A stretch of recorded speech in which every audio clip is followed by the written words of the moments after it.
There are a lot of ways that you can really build a balanced and I would say effective college list, right? Meaning that you have options, you will attend a terrific college.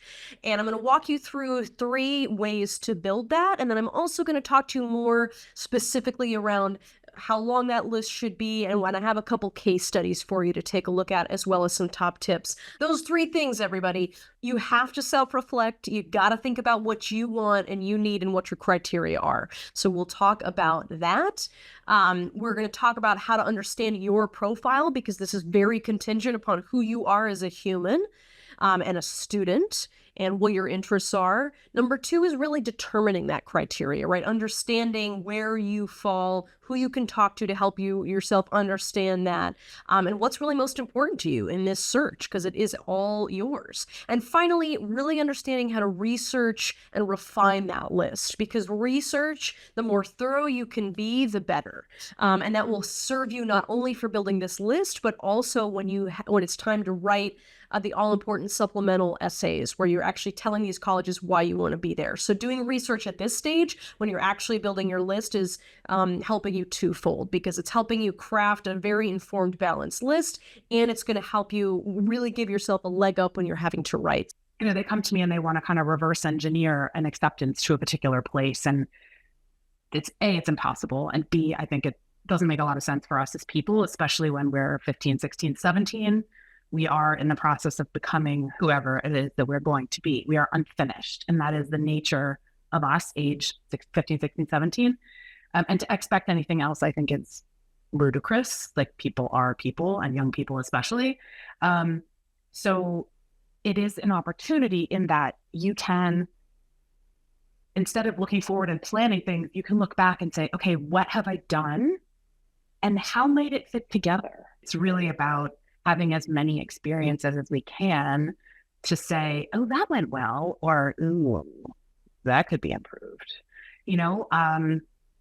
but it's a constant process of becoming. We are in the process of becoming, right? And I think it's less about knowing and more about paying attention, right? That's, I think, the thing that really sets apart, in my experience, which granted I have a fairly small N of students that I work with now doing what I do, but in the thousands and thousands and thousands of applications I've read in all the years that I worked in college admissions at Penn and Princeton, the ones that were the most sort of self-aware and really felt like they were thinking about why,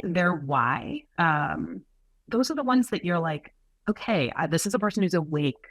So I want to chat with you and tell you a little bit about what is the current state of AI, how we're seeing this, impacting the admissions, for universities. So as an admissions liaison for one of the departments at the CMU, the Information Networking Institute, we definitely have AI, on the top of our mind whenever we are looking at admissions, whenever we're reviewing applications. So let's talk about this. Let's talk about, some information that can help you moving along this process.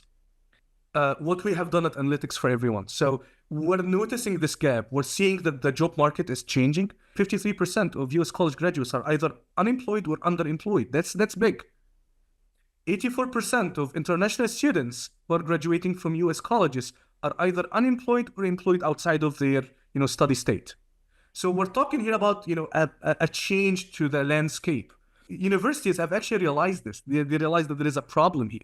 So they're going to have to go and change their admission cycle. And now what we're looking for at the admissions, how we can, admit or enroll, or invite those candidates who are likely to be hired. So what we're anticipating that's going to happen is actually the agentic AI is going to already make the job market a little more challenging. And it's going to really differentiate those who know how to use AI, how to use generative AI, how to use AI agents tools from those who do not. And it's already, seeing here, like, let's take a look at the state of academic landscape. This year, class of 2028, 2029, the undergraduate acceptance rates are between, 3 and 5%, for the most colleges, except, NYU. And see the number of applications received. We're looking at 50 plus thousands, for Harvard, 57 for Stanford, 29K for MIT, 146 for UCLA, and NYU, 118,000. Why are those numbers so high? Because universities are using holistic admissions. They're not requiring any kind of, a minimum grading. So anyone can apply. And this makes the pool a lot more competitive.